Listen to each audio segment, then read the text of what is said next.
Баршаңызға сәлем. Бүгінгі сабақта біздер теңсіздіктерді жалғастырып, модуль ішіне теңсіздіктер туралы айтатын боламыз. Модуль ішіне теңсіздіктер.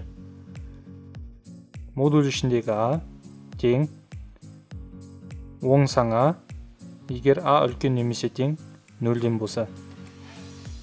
Теріс сан А, егер А кіші 0-ден болатын болса. Бұл формула түсінікті деп ойлаймын. Егер модуль ішіндегі біздің өрнегіміз 0-ден кіші болатын болса, онда оны минус санға көбейтеміз.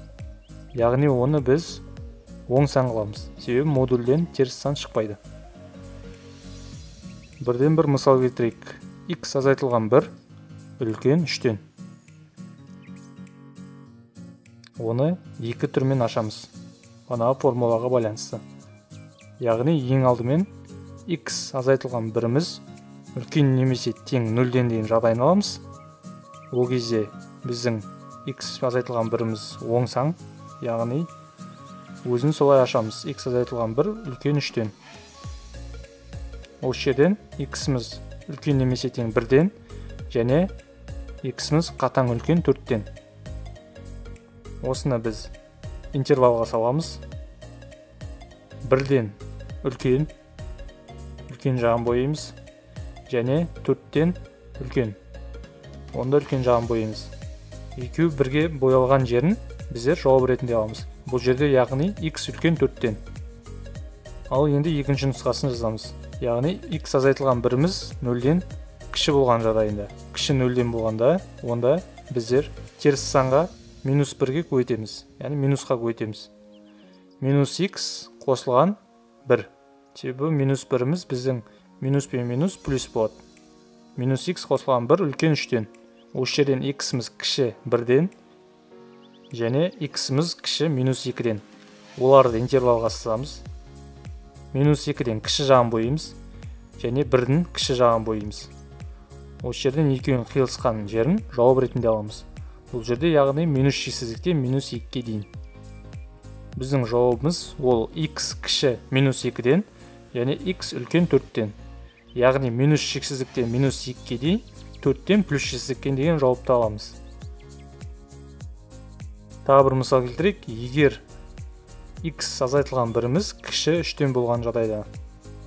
Ең алдымен X азайтылған 1 үлкен немесе тең 0 болған жағдайында қарастырамыз. Бұл кезде X азайтылған 1-іміз 3-тен кіші. Осы жерден X-іміз үлкен немесе тең 1-ге және X-іміз кіші 4-тен. Интервалдан асамыз. 1-ден 4-ге дейін. 1 мен 4. 1-ден X-іміз үлкен, яғни үлкен жағын бояймыз. Және 4-тен кіші жағын бояймыз. Осы жерден жауабымыз 1 мен 4-тің арасында. Ал енді екінші нұсқасы бойынша X азайтылған 1 кіші 0 болған жағдайында қарастырамыз. Бұл кезде минус X қосылған 1 кіші 3-тен. Осы жерден X-іміз кіші 1-ден және үлкен минус 2-ден. Осы жерден минус 2 мен 1-ді интервалдан асамыз. 1-ден X-іміз кіші жағын бояймыз және минус 2-ден үлкен жағын бояймыз. Осы жерден жауабымыз минус 2-ден 1-дің арасында. Ал енді екі жауапты біріктіруіміз керек. Яғни қараймыз. Қай сандары көп және өте аз болып тұрғаны. Бұл жерде минус 2 және 4. Яғни X-іміз минус 2 мен 4-дің арасында жатқаны белгілі. Осы жерден жауабымыз минус 2 мен 4. Тағы бір мысал келтірейік. Мысалы 3x азайтылған 1 модуль ішінде кіші немесе тең x қосылған 7. Ең алдымен 3x азайтылған 1-іміз үлкен немесе тең 0 болған жағдайында қарастырамыз. Бұл кезде дәл солай қалады. 3x азайтылған 1 кіші немесе тең x қосылған 7. Осы жерден x-іміз үлкен немесе тең 3-тен 1-ден және x-іміз кіші немесе тең 4-тен. Яғни 3-тен 1 мен 4-тің арасында жатыр x-іміз. 3x азайтылған 1 кіші 0 болған жағдайында бұл кезде минусқа көбейтеміз. Яғни минус 3x қосылған 1 кіші немесе тең x қосылған 7. Осы жерден x-іміз кіші 3-тен 1-ден және x-іміз үлкен немесе тең минус 2-ден 3-тен. Осы жерден жауаптарын біріктіреміз. Яғни жауабымыз минус 2-ден 3-тен 4-ге дейін. Ал енді мына есепті өзіңіз шығарып көріңіздер.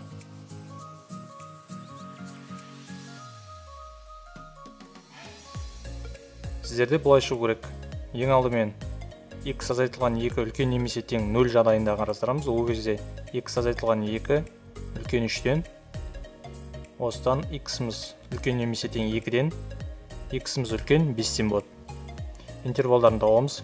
2 және 5. x 2-ден үлкен және 5-тен үлкен. Осы жерден екеуінің қиылысқан жері ол 5-тен плюс шексіздікке дейін. Ал енді x минус 2 кіші 0 болған жағдайында қарастырамыз. Ол кезде минус 1-ге көбейтеміз. Яғни минус x қосылған 2 үлкен 3-тен.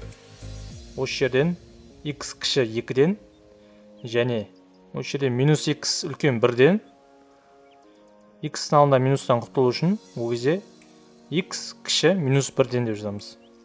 Яғни x жағын минус 1-ге көбейтеміз. Сонда таңбасы өзгереді. Яғни жауабы минус шексіздіктен минус 1-ге дейін және 5-тен плюс шексіздікке дейін. Бұл тақырып өте қиын емес, түсінікті деп ойлаймын. Назарларыңызға рахмет, сау болыңыздар. Видеоны көріп болған соң видеоның астындағы есептерді шығарып өздерінің нәтижелерін тексеріңіздер. Intense Maths онлайн курс сіздермен бірге математиканы бірге үйренейік.